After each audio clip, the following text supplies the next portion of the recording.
Okay, we're live. Hey guys. I know everybody's in the chat. Rob, I'm so happy to see you. Thank you for being here with me. You know, you're one of my favorite people to talk to, and we always have the best conversations. And I won't keep you too long. I know your kiddo has a birthday today, and actually, I have another friend who has a son who has a birthday today, too.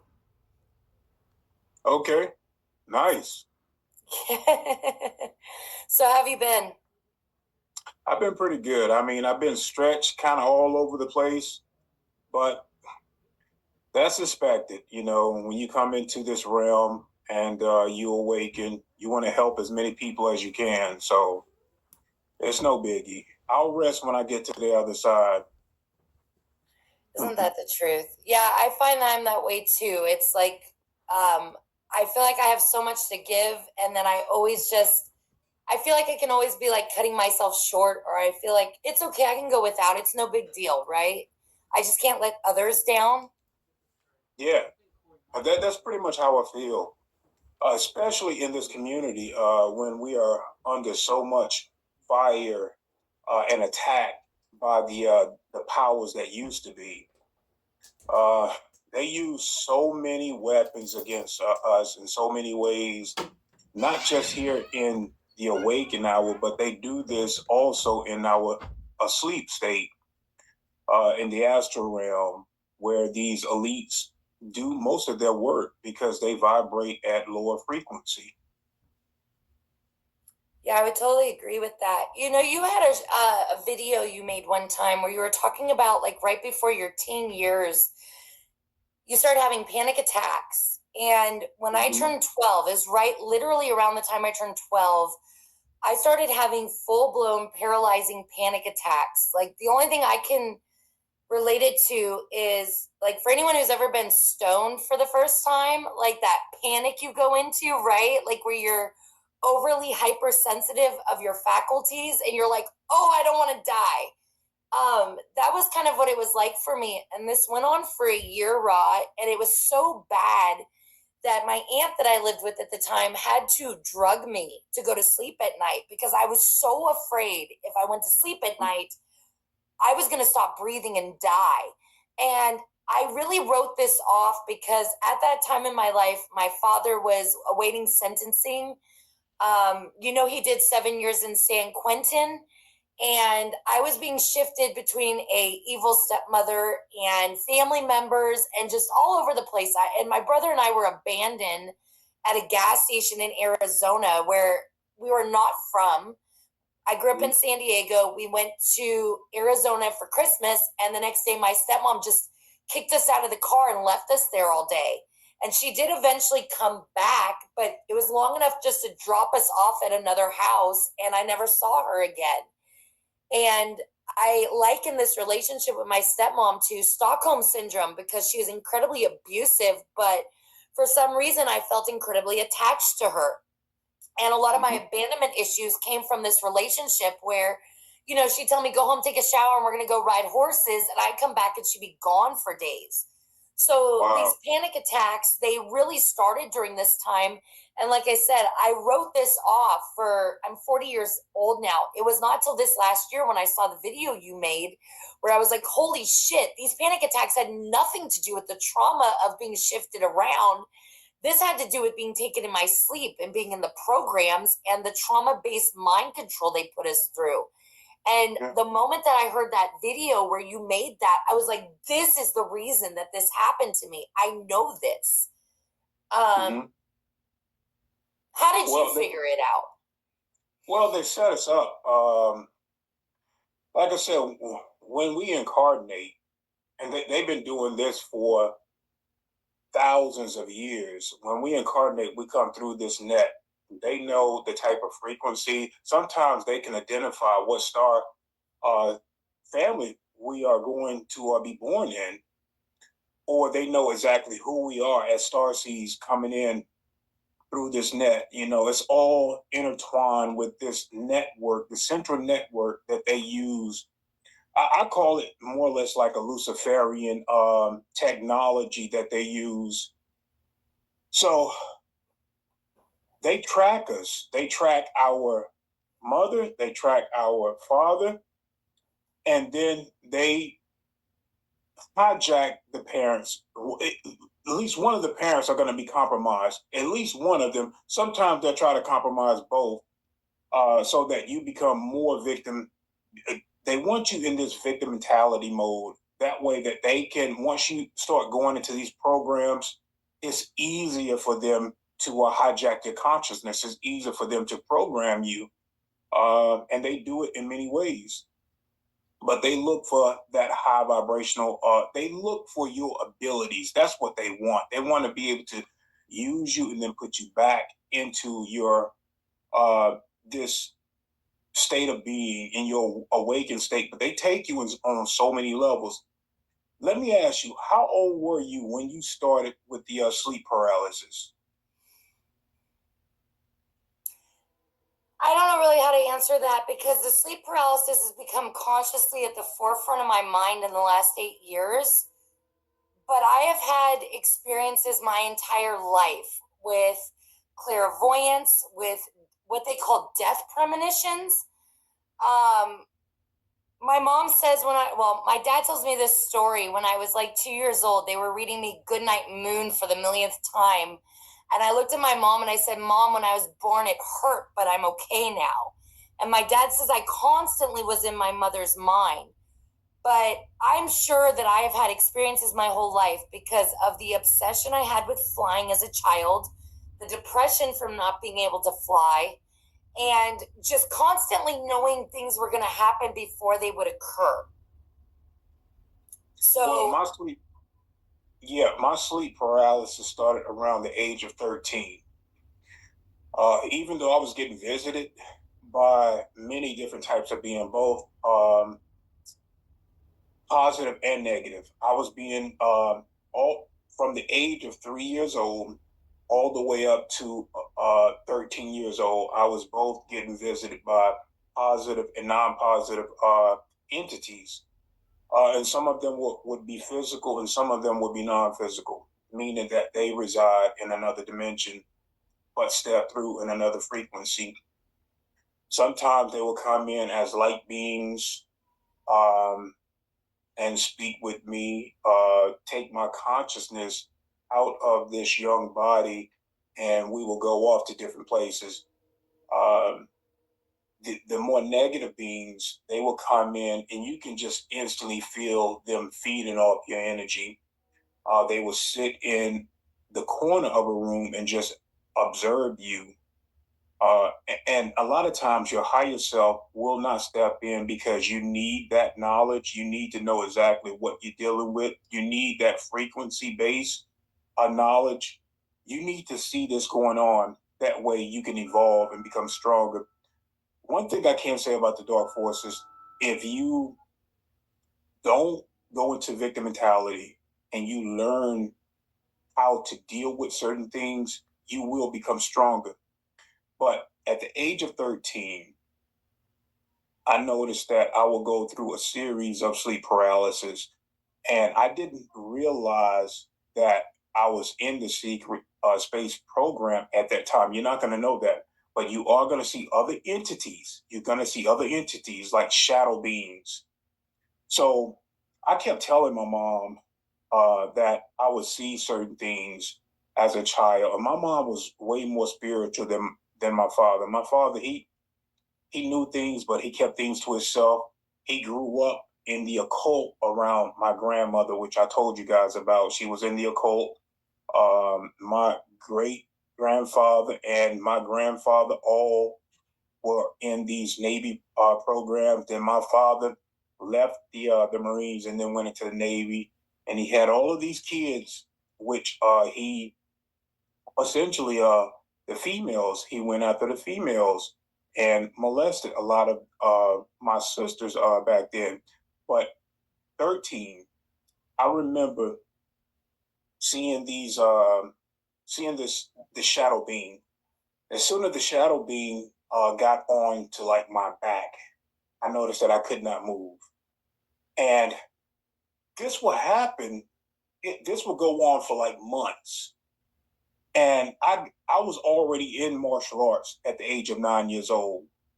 And so by the age of 13, I learned how to fight spiritually, and the martial arts system. The name was Warriors for Christ, but we taught Kempo Taijutsu. So it was already ordained that I was going to be a warrior for Christ regardless and come up under the law of oneness.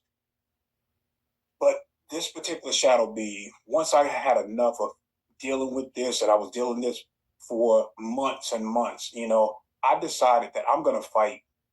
So I would lift myself up off the bed and I would turn my head and I saw this figure, this female figure, and it was a shadow being.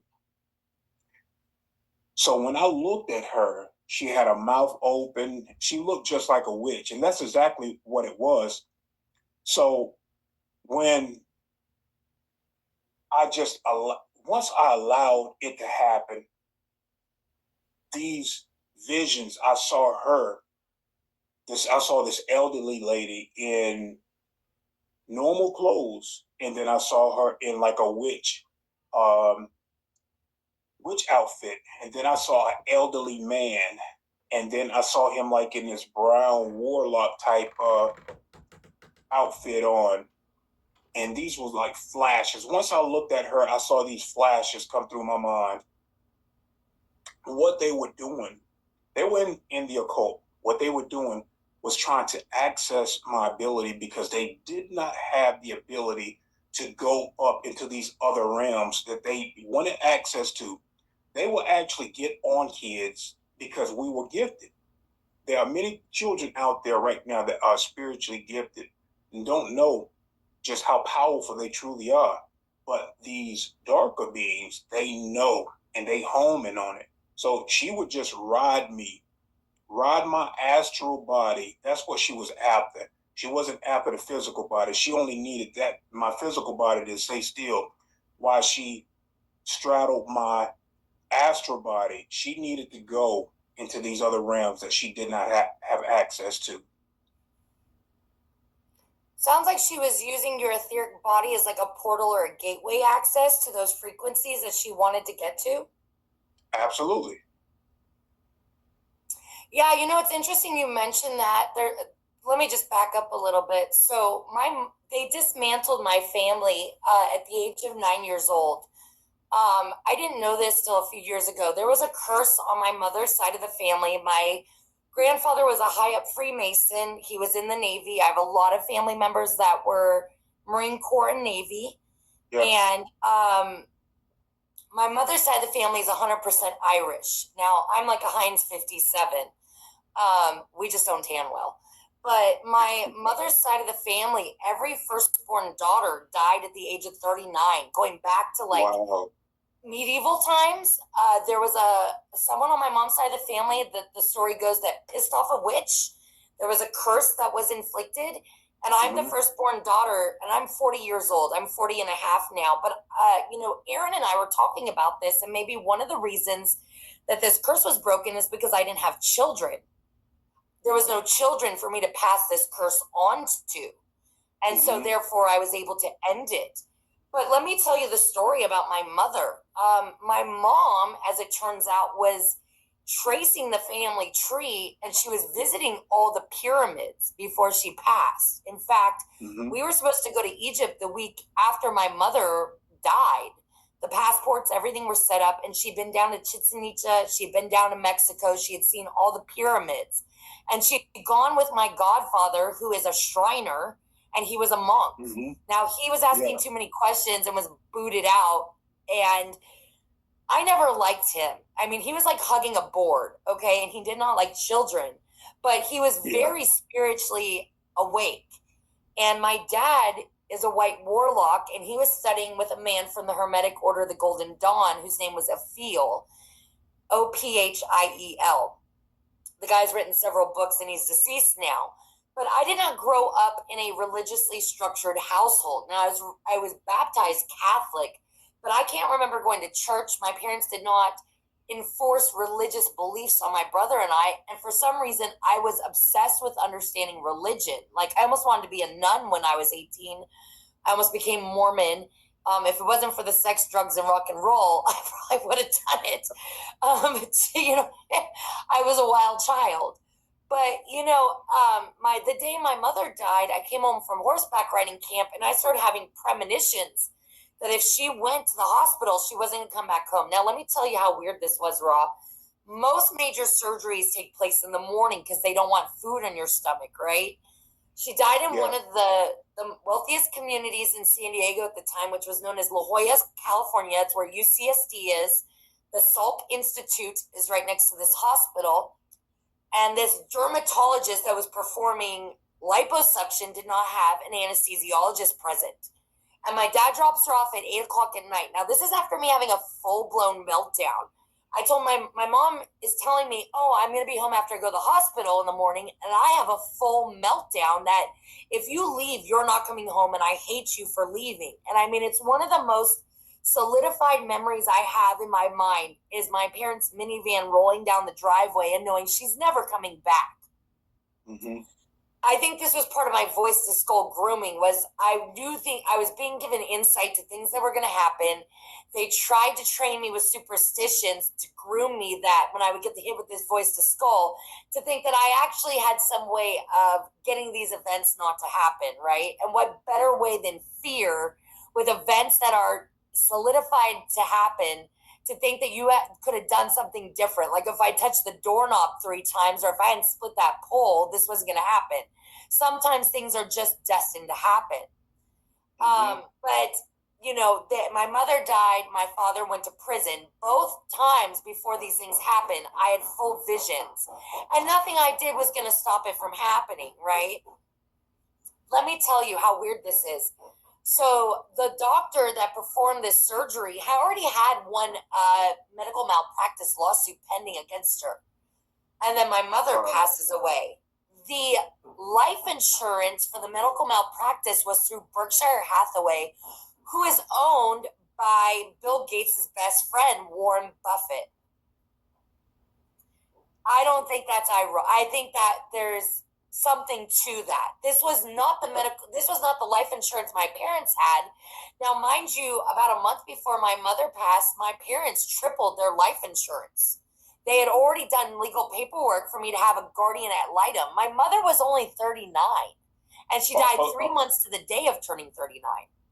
Hold that thought real quick, because I want to tell you something that most hospitals that are connected to Big Pharma and Big Tech, they are connected to the elites.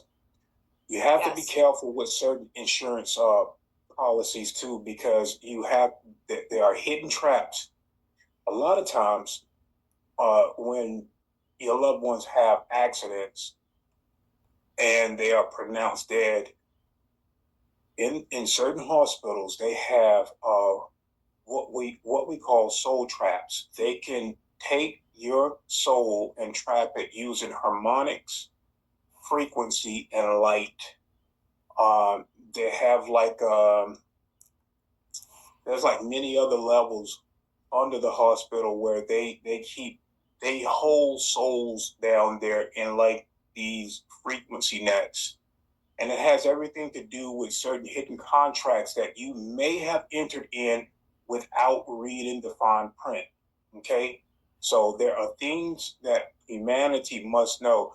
They can take your soul using these soul contracts, make it look like an accident, and your souls are stored in hospitals on another level of the floor. Okay? There's another level beneath that bottom level, and they can ship it off to the highest bidder. They can use your soul like a battery. They can also clone another duplicate of you and then do away with your current existence and use your clone and that soul somewhere else. So I think they did that with Renetta. Yeah. So go back to what you were saying. I wanted to say I that was just because gonna say, well, so you reminded me of that, but you know what's even more interesting than that is like, so my mother, right? Even the circumstances around her death. She's in this medical plaza that is attached to La Jolla Scripps Memorial Hospital, one of the best hospitals in the United States. Okay. Mm-hmm. And she still is a practicing doctor to this day. Her husband is one of the best, like, leading brain and spine surgeons for the last since the 90s. Okay, so she didn't lose her license. She's still practicing. And what I think is interesting is this. So they take her under anesthesia and then they leave her alone in the room for 10 minutes. Who the hell takes someone under and leaves them alone? Okay, first of all, Yeah. I went to have a deep cleaning on my teeth and they didn't leave me alone. So they leave her alone. She's in cardiac arrest. And then they come back 10 minutes later and they find her.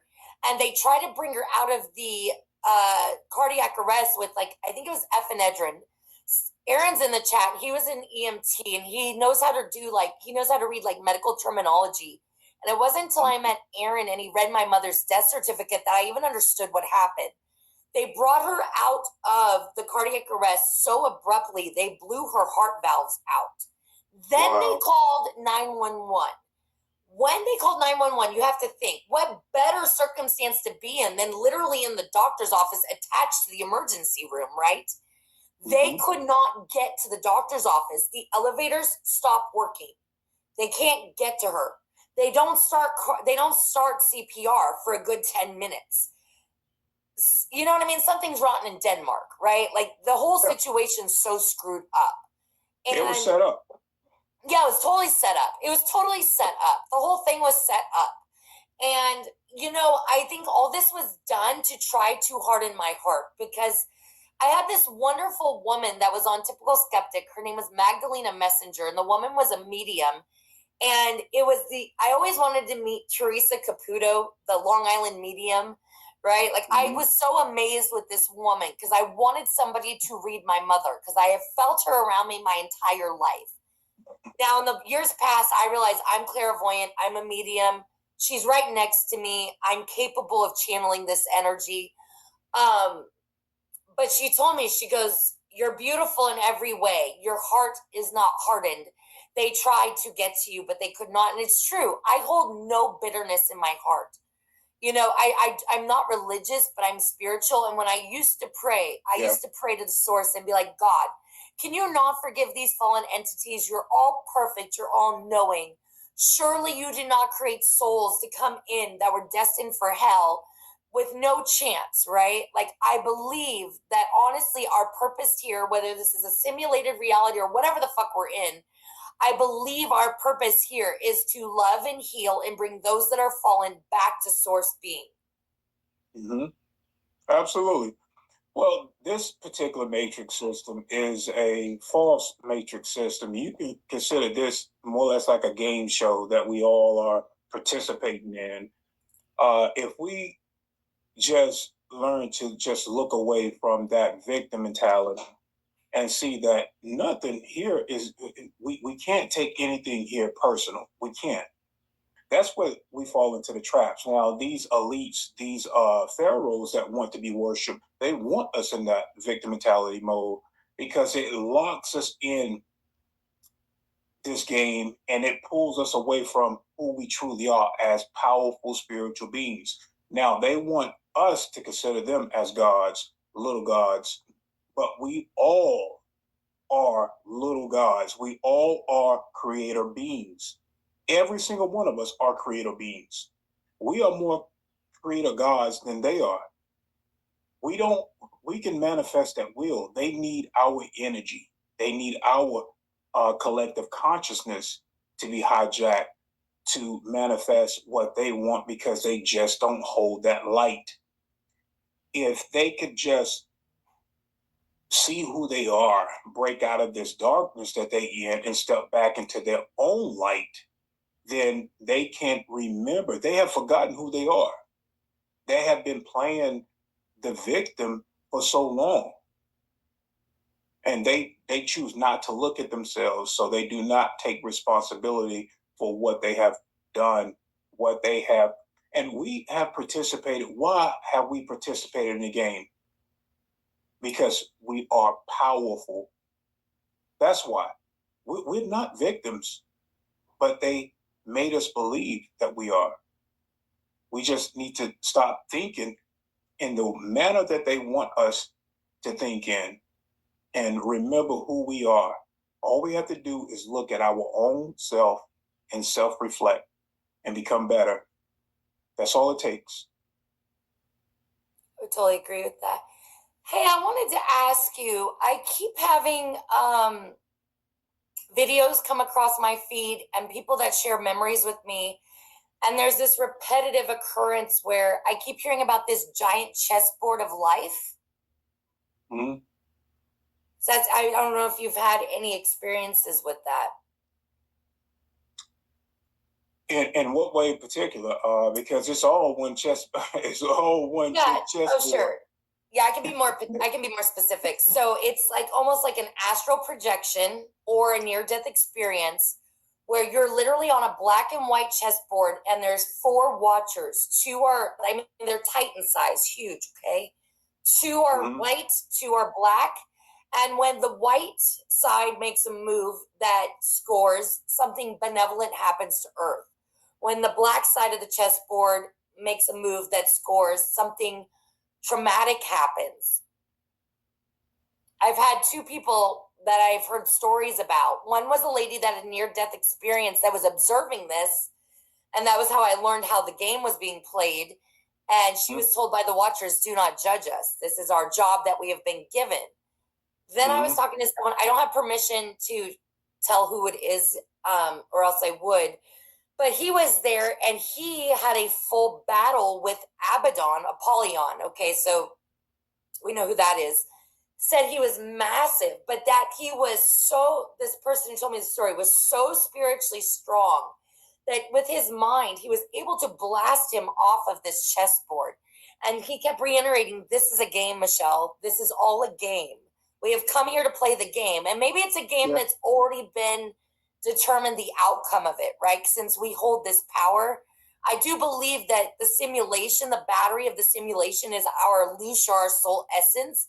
And once we all decide, hey, we're out, right? Deuces, I'm not playing the game anymore, and we decide to leave, that this simulation or this density will collapse back to stardust energy, which these archons are hoping we don't figure out, because it's this energy that, like, I imagine it like a treadmill, right? Or like a conveyor belt, and they're just staying one hop ahead of the saw, right? The proverbial saw.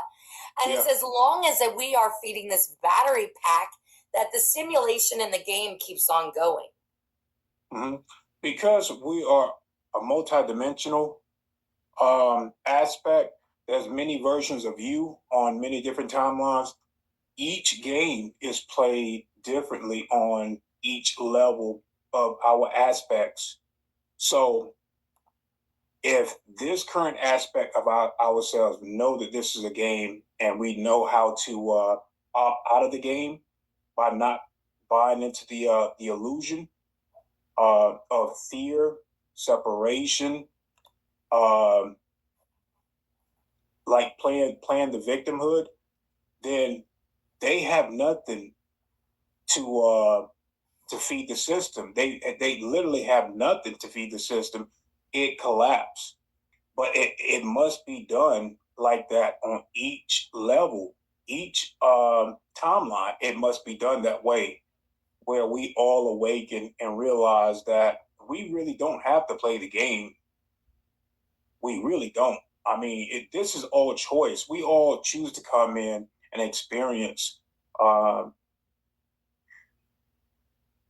human experience, the soul evolution, and then step back into our full self. This is a realm where we are like basic humans. In other timelines, in other realms, we are like gods.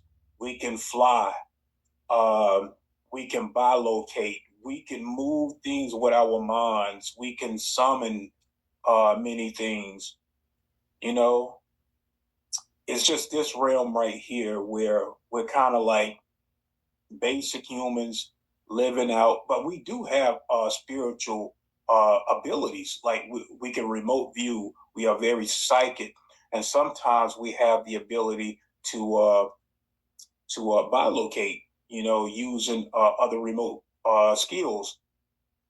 Also, we can move things with our minds. It's not at the level that these other timeline versions of ourselves can do, but still, as long as we assume who we are on a spiritual level, understanding that we are not the body, this is just a vehicle for the soul to experience the human and physical aspect of this current reality.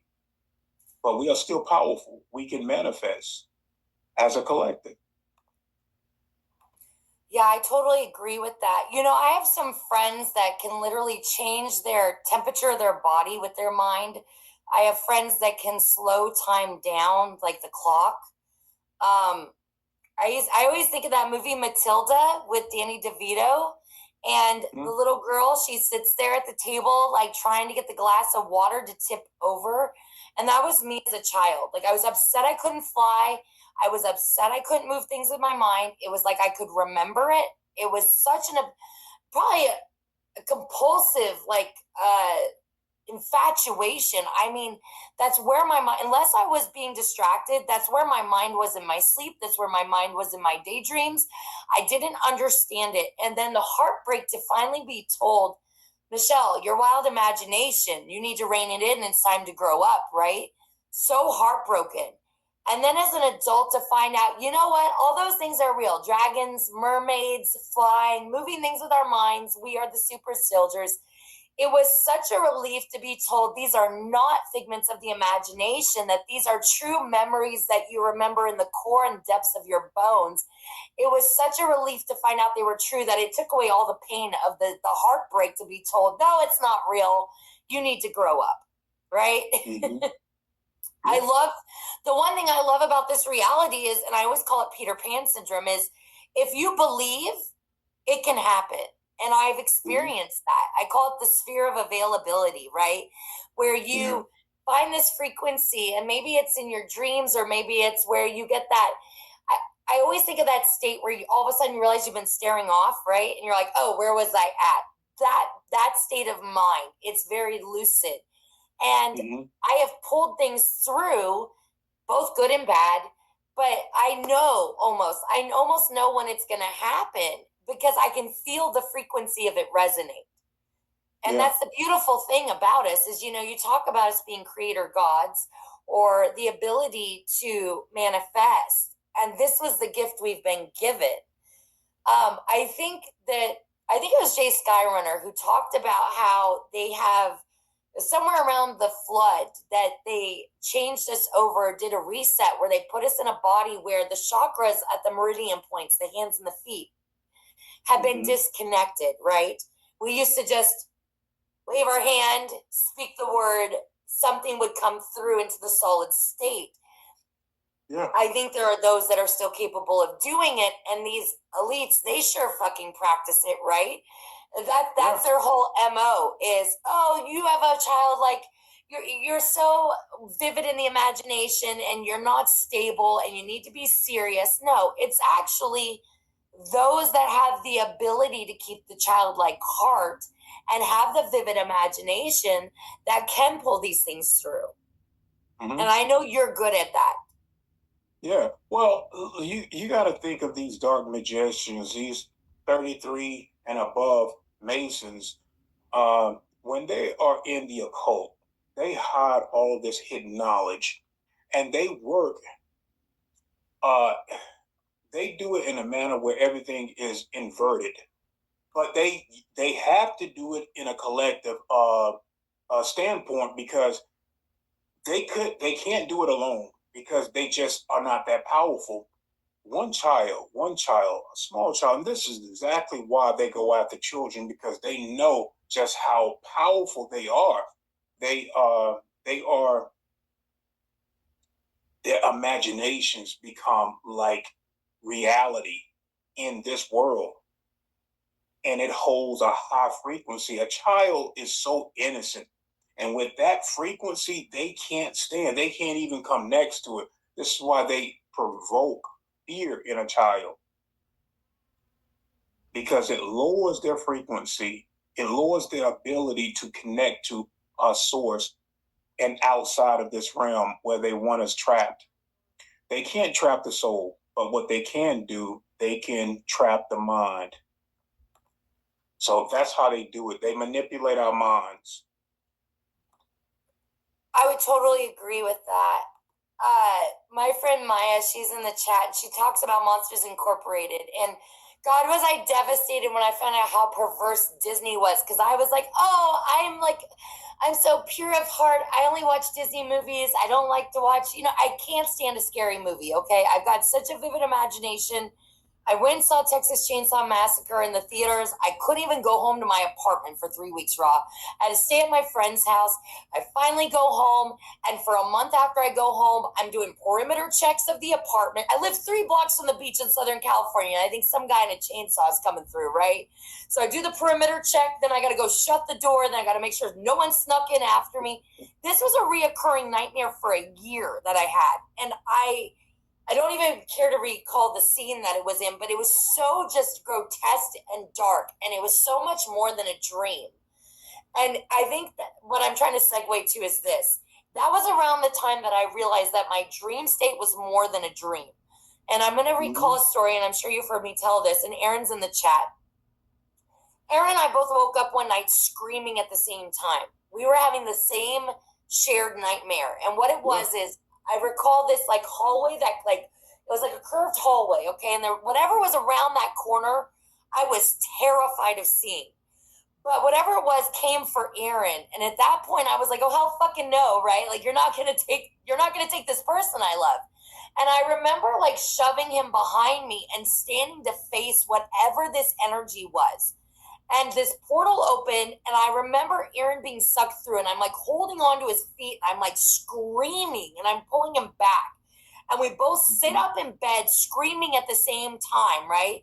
And we both compared notes. We were having the same nightmare, except for instead of in his nightmare, I'm being pulled through the portal. In my nightmare, he is, right? Yeah. And at that point, I realized, holy fuck, there's something else going on here. And over the years, I've had dreams. And later on in time, these dreams, I've walked into the job where I was having the dream of, down to the computer program on the screen. And so, I did some shows with Wolf Dragon about the dream state, the Archons, the Cthulhu, which is controlling not just the subconscious memory or the mind, but even I can't think of the word for it. It's not subconscious, but it's the state of mind where you're not even aware. And they like to control us there. And I kind of liken it to this. I'm wondering if we're actually dead here in this reality, or if we're asleep. It's almost like a death coming here, right? Because we have to give up all our superpowers. We have to agree when we come into this prison planet or reincarnation cycle that we may not get out right away, and we have to agree to forget. That's part of the game, right? Yeah, it's not a death. It's more or less a sleep. I think of that movie, The Matrix. Yeah, it becomes a death, when you keep incarnated and then you lose. Each time you keep losing more of yourself by not remembering who you truly are. This is why a lot of the starseeds, the light workers and light warriors started incarnated, because there were actually legitimate soul families coming in here for the experience, and then they fell into the illusion. They bought into the illusion. And each incarnational cycle, they felt like they needed to redo this, like this was how it was supposed to be. They forgot, there is another world outside of this matrix system. So we started incarnating and have to somewhat become almost like them each time. But each time we became a little bit better. We became a little bit more cunning. That's when the elites, these pharaohs, were like, well, we got to keep tampering with their genetics, because the longer they live, the more they're able to awaken and see through the illusion. So we got to cut down their lifespan so that they die quicker and then come back and forget more. So that was all it was. That's how we kept coming back in, and we kept losing each time we incarnate. We will lose more of ourselves. So, and then we just had to bring more powerful beings in here, like legitimate angel beings incarnating into human flesh, that would not forget each time they incarnated, like they knew. And they would come in being like scientists, doctors, spiritual teachers, and they didn't like that. They did not like that at all. That's why they started killing off a lot of these people, or trying to buy them off. So, yeah, that's the truth. I know I've told this story, but why not beat a dead horse while I'm at it? I attended it's called No Mind Meditation, okay? And God, do I suck at meditation, because if you don't think my mouth's not doing this, my head is all the time, right? And it's like, oh, the whole point of meditation is to get quiet inside. And I'm like, I know the goal. It's the getting to the goal, right? Like, there's always something going on in my head. And but that's probably part of your meditation, because the talking. Probably. Yes, because I think what you're doing, Michelle, is that not all human beings are going to operate at the same. They don't have to do it the same way. Your frequency of what you're thinking about, you're tapping into like a meditational state, and it may take that tone in your head for you to connect with information. So don't beat yourself up about that. There's many ways to meditate. You can meditate by doing something you enjoy doing. You can write, and that's a form of meditation. You can be reading a book, and that's a form of meditation. Anything that you feel comfortable with while you're doing it is a form of meditation. As long as you're able to tap in, that's all it is, just tapping into who you are. That's meditation. That makes so much sense, actually. So this class I go to, I didn't go back again because I just could not take the woman that was so they were mujas, right? Like, you hold the fingers, and she was like, amplify, activate. And I was like, oh my God, this bitch is killing me. Like, I just couldn't take her seriously, okay? It would just seem like it was so forced, okay? It did not seem like a genuine voice. I was like, why is she talking like? And then in the middle of it, my dog goes and sneezes in my face, which scared the ever living out of me because I was so relaxed. I wasn't expecting it. Aaron was in the other room, and he's like, what's going on in there? And I'm like, oh, you don't even want to know. You just don't even want to know what's going on here. So I do the mudras, okay? I sit up in bed at 2:42 in the morning, and I'm getting this like flood of memories. Of memories being an angel. And there was a couple things that happened that week. Like, Phil Barrow had given me a reading with David Starr, and David Starr goes, oh, your angel wings are gorgeous. And I'm like, what the fuck is this guy talking about, my angel wings, right? And then my friend gave a reading, and she had oracle cards, and she goes, oh, this reminds me of my friend Michelle, and it was an angel. And I'm like, what is going on, okay? It was like 5 of those in a week, and I'm like, maybe they're trying to tell me something. Well, that was the night that it all came flooding back. And what was so weird is, like, 2 or 3 days before that raw, you're like, Michelle, when the time is right, the memories will come. Well, I didn't know you meant like within 3 days, right? Like, I was like, this is going to take a while. It didn't take a while. And then, and my friend Mark is in the chat. I did a show with my friend Mark that Saturday. I think this happened like on a Wednesday or Thursday. I start going through my phone, and I downloaded all these images off Pinterest because I find such good stuff on Pinterest about the occult. One of the things I had saved was, you might call them the Ophanum, or this is what it was. It's a picture of a statue that's somewhere in the somewhere on the globe. It's real. And it looks like the frame of a globe. So it's got the stand, it's got the 2 like intervolving wheels. And I'm looking at this thing, and I realize, one, this thing is conscious and it's in stasis, okay? And then the other thing I realize is that it's a time machine. And then I'm scrolling further, or maybe it was a friend sent me a picture, but it's a man sitting in the same intervolving wheels, and it says time machine above it. And I'm like, holy shit.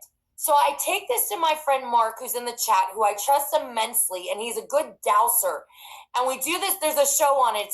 It's sometime in like July or August. You guys can go back and look at it. And I'm like, I feel like this thing is conscious, Mark. And he goes, yes. And we figure out that Putin or Russia, who I believe is now revolving against the Luciferian Brotherhood, is trying to figure out how to activate this thing because it is a time machine. Mm-hmm. And you see images of this thing all the time. Like they call it the throne of God. It looks like the wheels with the eyes on it. And, they talk about like the third of heaven that fell. I think these were master geneticists. You just touched on how they've manipulated the body. They don't know why we're aging. There's other things too. Like Dr. Lloyd Pye talked about when the technology had gotten to the point that they could look at the deoxyribonucleic acid. It's such a zoomed in spectrum that they could see coding in there that should not be there unless it had been genetically manipulated, like with CRISPR. And I'm starting to wonder, okay, so there's obviously, we've talked about this. The chakras are portals. We know there's seals that they have put on us to try to inhibit us from leaving through these portals or opening them up and exiting. I'm starting to think maybe there are other vehicles that allow us to leave this density, but I think that we ultimately are supposed to do it before we die. That we're supposed to figure out how to leave out of here before we die. Because the dying seems to be where there's this reincarnation opportunity. I don't know if you have any thoughts on that. Yeah, there's many ways you can leave this realm. There's not just one particular way. A lot of times when we get ready to make that transitional state, there's a portal in the heart. You know about the that saying, home is where the heart is? Well, Source, God, gave us a cheat code to get back to him. And all you do is open that when your soul is getting ready to leave, you go into that light within your heart. All you do is just consciously you expand it with your mind, and then you walk through it. That is your gateway, your direct link to Source. It's a beautiful way of getting back without any problems. There's also other ways up out of here. There's many clouds that form in many areas of the planet, and they open up portals. They're like gateways to other realms, like right outside of this particular realm. Now they're like jump off points. One cloud can lead you to the next realm, and then once you walk into that realm, you go into another cloud, and it will lead you to the next higher realm, and you just keep jumping. You can keep jumping that way. So there's many ways of getting out of here. I know that we have come here on purpose. I'm sorry, go ahead. No, go ahead. I know that there's many ways. Well, hold on, back up. Sorry. I know we've all come here for a purpose. And I'm not trying to say we all need to escape and run away. That's not what I'm trying to say. But I almost wonder if that is something we are supposed to do. Because once we all decide to pull out and we're not going to feed into this anymore, then those entities that are fallen, that refuse to repent, refuse to come back to a state of love, refuse to do the work, refuse to stop doing their evil, they cease to exist. And and think about it like this, you guys. How does something that Source created to live forever, how do you kill it? Well, we know energy cannot be created nor destroyed, but it can be reformed, right? Like water. Water can be ice, water can be plasma, water can be steam. Energy can be recycled into other things. And I'd like to think that there are better means for this energy than for it to continue to do its evil deeds on humanity and the animals and the planet. Yeah. So I don't know. I think that, I love the work of Damon T. Barry, who, he went to Egypt, he touched the Sphinx, he had this awakening. And for 2 years after this awakening, not only was he fluent in ancient hieroglyphics, and he says that he was able to see clues that were left on all the megalithic structures that actually were not odes to the monarchs, but rather clues left for us so that we would pick up on it when we got to an advanced stage of technology and we would all leave through the sun. We would return to the stars, which is where we are supposed to be. But he also talks about being like astrally violated, astrally harassed. And after 2 years of this, he says that he goes through this book of life process. So it's literally he's rewriting the Bible, and he gets the last words of Revelation, and all of a sudden he says he has harnessed what he calls the power of the Lion of Judah. And this was my introduction to gang stalking. This was my introduction to everything into this realm of conspiracy theory. My whole introduction to this community was this man. And that's what led me on the road to finding Renetta. And, I don't really know what happened to him, but Mark doused it, and they say that he is in hiding. But he says that every 5 to 10,000 years, they reset us. And when they reset us, they put us in a more dumbed down body, that they are marching towards this Metatronic universe. And I kind of liken it to like, okay, if we're in a simulated reality, we're kind of in the video game. Are they trying to put us inside the video game inside the video game? Are they trying to keep continuing to disconnect us from source to the point we can't even remember or get back ever? Yeah, they are literally trying to digitize us. Look, I'm going to be showing you guys so much AI, and you're going to think it's real. I warned everybody 2 years ago about how bad AI is becoming. Like, they are going to start creating digital copies of people. And it's not even the elites anymore. It's AI itself. Like, yeah, I think that's what it is. I love that movie Hitchhiker's Guide to the Galaxy. And there's this big whale there, right? They call it Deep Think, which is funny because I don't use ChatGPT. Not that I have a problem with ChatGPT. I'm just frugal, CHEAP, and DeepSeek is free, but it has a whale on it, and it's called DeepSeek. And I'm like thinking, like, okay, this ancient AI, there must be something that, like, the night that I had my spiritual awakening, I saw what you might call a giant kaleidoscope or a giant lighthouse that was projecting out this hologram, okay? And this was what I believe before the simulated reality. Because I think what has happened is this. You call it Lucifer, or I think Satan's a Draco, okay? So I just want to be clear. I think Lucifer is a title. Because what I saw was someone that not only could withstand the brightness of the light, but they could bear out the light. So I think this is the light bearer. I think this was somebody that was created or capable of projecting the light that creates the hologram that all of us are experiencing realities within. Well, Robert Stanley talks about Inky and Enlil and how they went off into some forbidden zone and they ended up with astral parasites and literally went insane, and that they were the heirs to the Orion kingdom. And that when they came back, that, their mother and father, who were the king and queen over the Orion kingdom, were like, yes, this is your born right, your inheritance, but you are not capable of, bearing the responsibility of being a ruler. You are out to lunch and we cannot repair this. So I kind of think of it like these metaphors in the Bible. This fall of Lucifer was this defect in the hologram, and that there's some kind of quarantine going on over here, and that's how we've ended up in a simulation, a copycat. Yeah. Well, it took the long ago when Lucifer reigned over Earth. It took the Elohims to come down here, and Lucifer was so damn powerful. I'm telling you right now. He had a lot of the Dracos under his control. He had a lot of humans under his belt as well, and they followed him like religiously.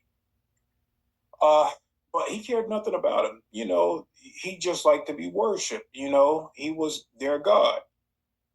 But it took the Elohims to come down here, and it took a lot of them because Lucifer was an original Elohim at first, and he fell. He fell and became inverted, liked to be worshipped, and the Elohims destroyed him, encapsulated his spirit. But like you said, energy cannot be destroyed. It cannot. And I don't know if Lucifer is still in another realm outside of this realm, projecting his work onto these Luciferians, and they're just carrying him out, or maybe they are trying to rebirth him in some form of fashion. But I have a friend named Ryushin who, you have to forgive me, I don't understand his story fully, and I don't want to speak for him, but he believes that he's like Lucifer in a way. And what he said is that Lucifer is chaotic because when you bring the truth or you shine light in the darkness, that's when the disgusting evil things come to the surface, and they're never pleasant to deal with. Yeah. And I think that's what CERN was for. I think that they literally tried to pull Earth. It wasn't to open up a portal. They were trying to pull Earth into another whole dimension. That's what they were trying to do. And it was shut off by other higher dimensional beings. And if it wasn't going to be shut off, it would have caused a spiritual war between these other planes and this particular Earth realm. It would have been, you would have literally saw angels come in and just start kicking ass. I do think there's angels amongst us because, and I always have to laugh. Like, I feel so silly when I tell people, okay, and you and I talked about this the first time we did a show. There's the angelic human race, but there are those that have come now intentionally that have incarnated here as angels. Now, angels are warriors, but angels are messengers, okay? Some of them may be on a fluffy cloud playing a harp somewhere, but really they are the ultimate warrior. Yeah. They're here to fight. They're pretty much doing what we're doing right now. They're able to time jump. They're able to bilocate. They incarnate. We call them earth angels. They can go into angelic forms. They can step out of this human form, go into an astral form, and become like their full self, or go into many other different higher selves that they tap into. They are very, very gifted, no matter what. But when we incarnate, we are pretty much doing the same type of work. We like to go into like the military as well. We go into the military. We work alongside the dark forces just to balance things.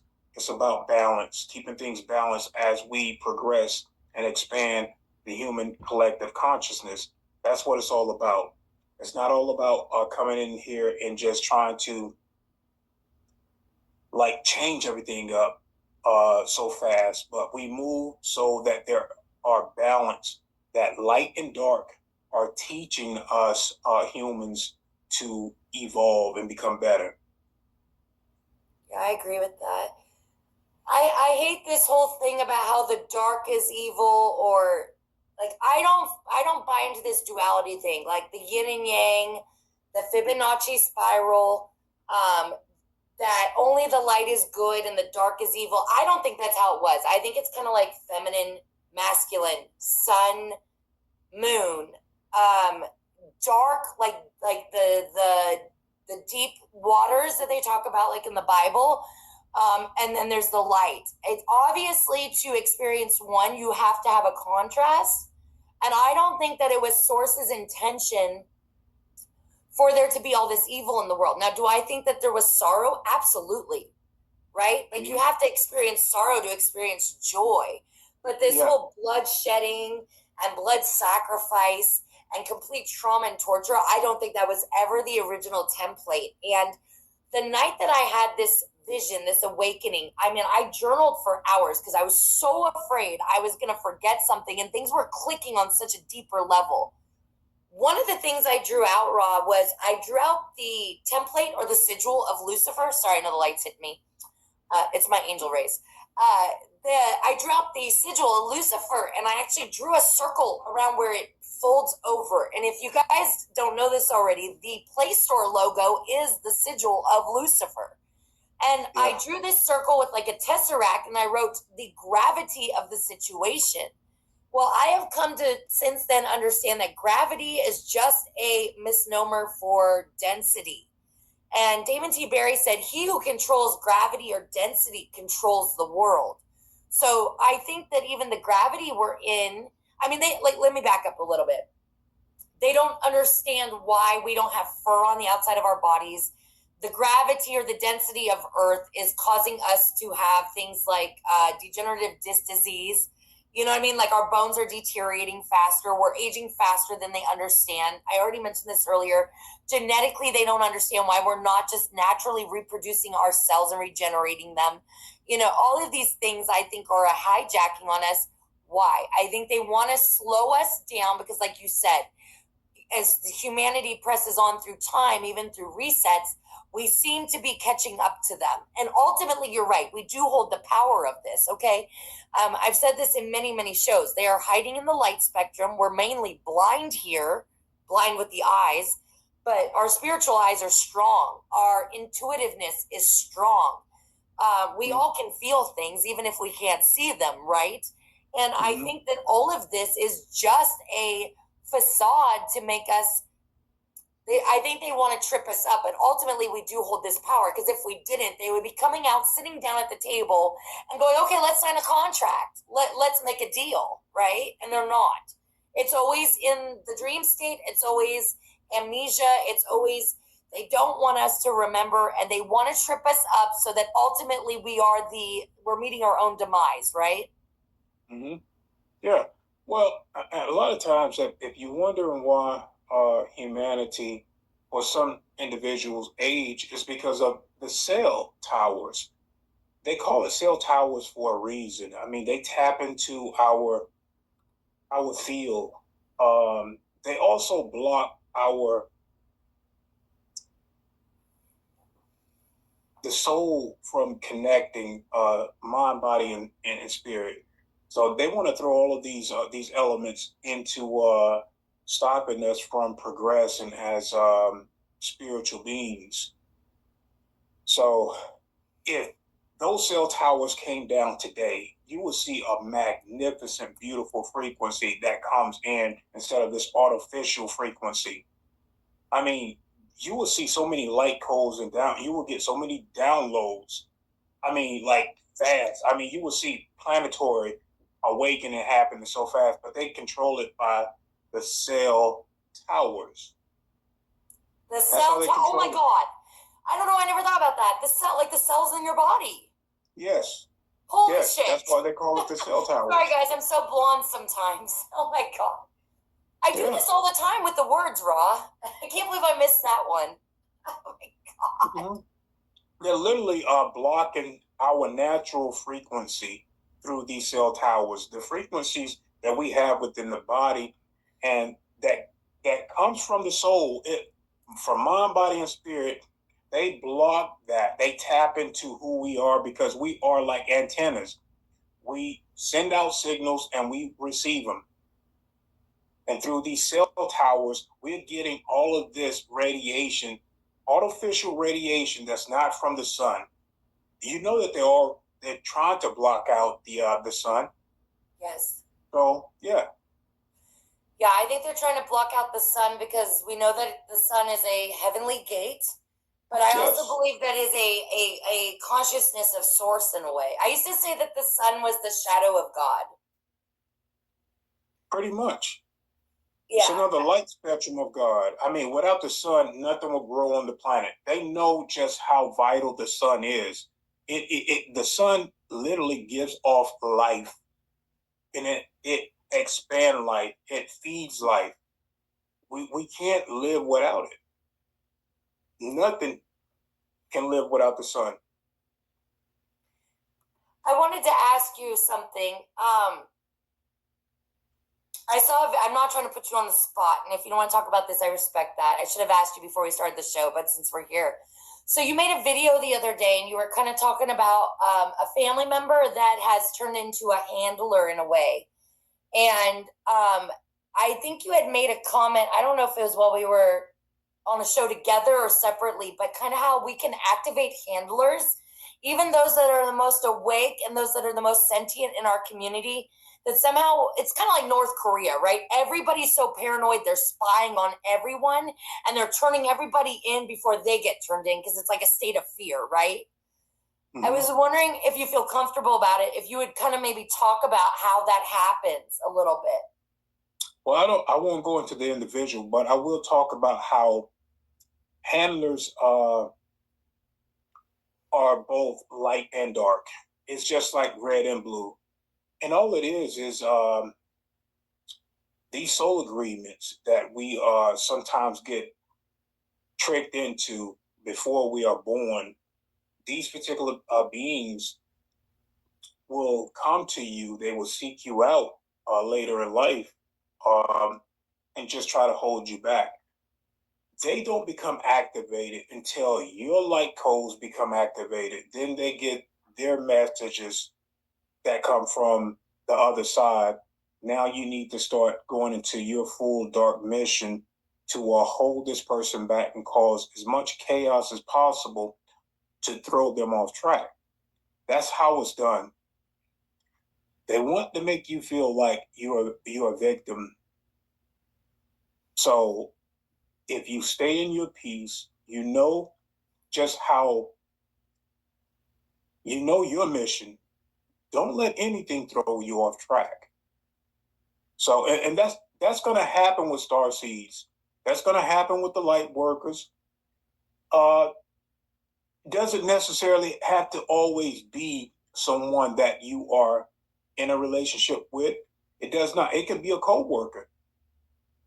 It could be a mother or a dad that gets activated.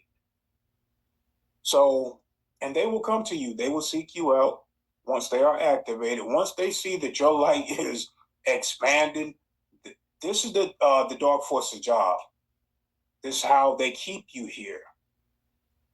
So you as long as you know how to play the game, you can navigate through all of that.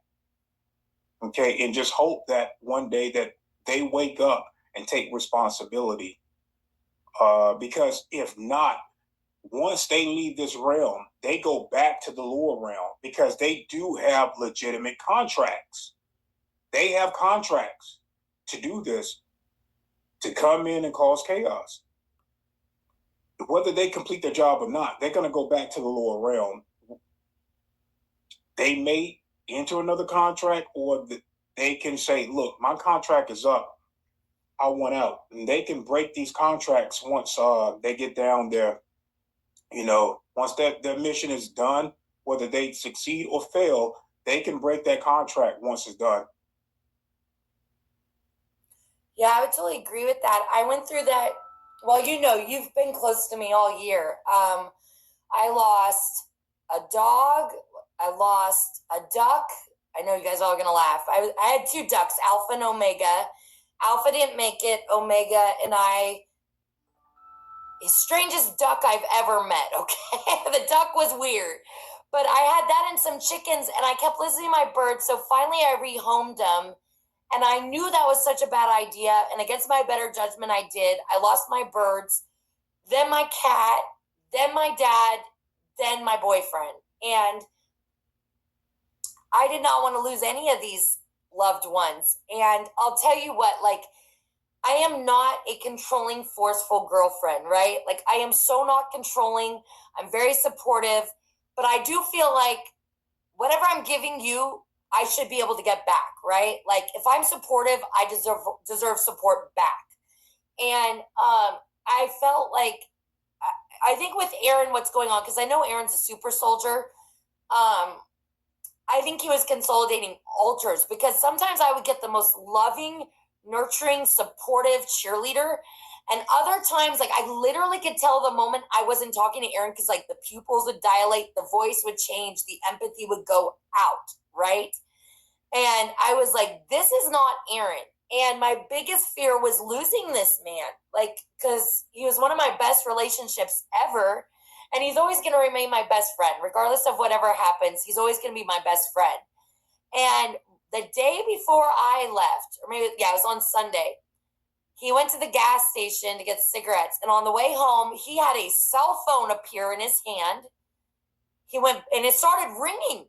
And he went back to the gas station and tried to return this phone, and no one knew where the phone came from. Everybody's like, oh, you're such a good Samaritan, right? And he's like, what the fuck is going on? Like, I don't know where this phone came from. I'm not a good Samaritan. I obviously picked up someone's cell phone, and now you guys want to tell me where the phone came from. Right? Like, that was enough to snap him out of it. That was enough to realize, oh, I'm being V2K'd. I'm being controlled. Yeah. One of the things that made me so happy was that I realized I had to leave. It was time to leave. I'd done my work. It was time for Michelle to move on. And at that point, he realized, I'm going to fast for a month in the backyard and meditate. And all I want is to go on my spiritual journey and find out who I am. I need to understand what the fuck is going on around me. And that was it. That was like all I wanted, right? Like, I never wanted to force him into this community. I wanted him to find his own natural segue in, his own path. And that's what finally happened. When I had finally given up and I was finally having to leave, that's when it clicked. And even like a week before I left, like all of a sudden, like we're driving to Tulsa from Oklahoma City, and all of a sudden he realizes, like, I know I was a snake person before I came in here. I'm like, why the fuck does it have to be a snake person, right? I hate snakes. And then this morning I had this epiphany because I was talking to Anchor Haven, and I know she's in the chat. Hi, Anchor Haven. Hey, Erin Elizabeth. I know that's a friend of yours, right? Erin Elizabeth Raw? Yeah. Yeah, she's in the chat. Here, I'll put it up on the screen. Okay, cool. Hey. Hey, girl. You know, I started talking to Anchor Haven about this morning. Anchor Haven's like, Michelle, I think you're queen of the Nagas. And I'm like, oh, I don't think so. I don't know about all that. And she goes, I was thinking about this. I was like, if I did not want you to look into your dragon family, what kind of fear would I give you? A fear of dragons, right? If I did not want me looking into my snake family, what would I give me? A fear of snakes. Yeah. You definitely got to, any fear that you have, especially in this realm, let it go. Let it go. Even, guys, I want to also tell you this, and you'll begin to understand as you elevate your conscious, even right down to your kids. If you fear something happening to them, then you are being controlled. You have to understand that on a spiritual level, they are powerful beings. Even if they go out there and get into a car wreck, even if they get taken and kidnapped or killed, let that fear go, because any fear that you have, this simulation will play with that. Let it go. Let all of it go. Fear nothing in this realm. I had to let that fear of something happening to my kids go, just so that I can function here in this realm and do my job like to 110%. I had to let anything that I fear go, because the elites will exploit your fears. They know all about it. They are masters of manipulation. Yeah, it's got to be hard to be a parent. I can't even imagine, because I always worry about my animals now, right? Like, God, what if they get out? What if some disgusting person that's mean to animals picks? I mean, I feel weird even going out of town and kenneling my dog, right? Why? Because my dog's like a person to me. I couldn't even imagine having children in this world. I mean, shit, especially once you figure out what the fuck's going on, right? Like, you would think the safest place to leave your children's at school? They find out what they're doing to them at the school. And you're just like, oh my, I mean, that's got to be the hardest. But you know, they say if you love something, set it free. And you're right. To master the fear is to have no fear. Exactly. So I guess I'm going to be petting snakes soon. The thing's just like a mouth. Like, oh, God.